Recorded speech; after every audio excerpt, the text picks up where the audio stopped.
Finally got the stove that I kind of refurbished a little bit, did some repairs on.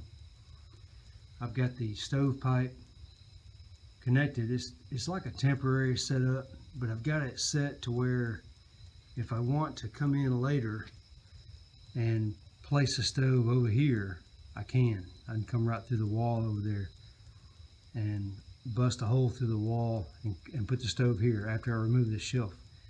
But what I really wanted to do was just kind of temporarily set it up and do a burn on it.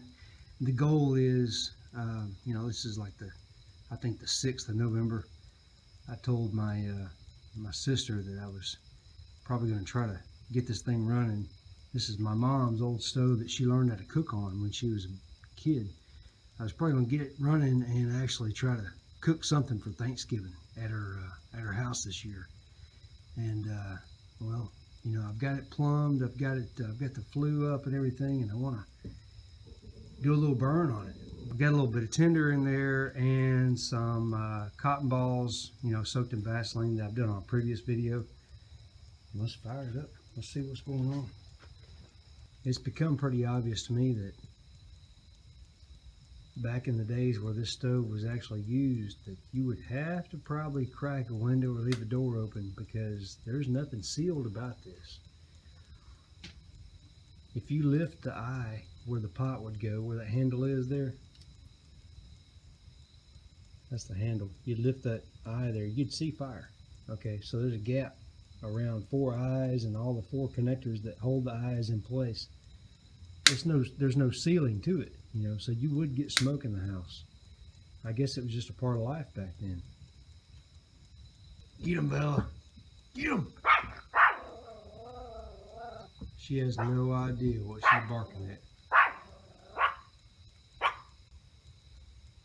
One of the things I noticed is this stove doesn't smoke nearly as much now as it did on startup. So it's either that, the flue pipe warmed up and everything's drafting correctly, or the wax that I put on there, it's a stove wax.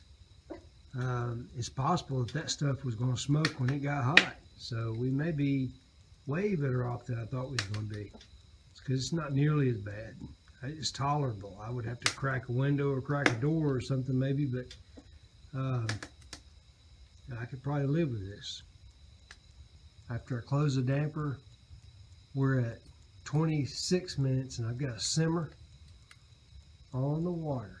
So I think that was probably the problem. I was losing too much heat. So once you've got your fire going good, you need to close that damper off. It doesn't actually, like I said before, it doesn't actually close the damper, but it does reduce the amount of heat that goes up the flue pipe. So that may be the trick. And the oven is warm, quite warm. Like I could probably start cooking in it now. We're at like 32 minutes. And the wood's dying down. I haven't seen anything more than a simmer. I mean, you could cook on it. The oven's warm. It's probably a lot to do with the fuel I'm giving it, the wood that I'm putting in the box. So let me get some better wood and we'll check it out next time.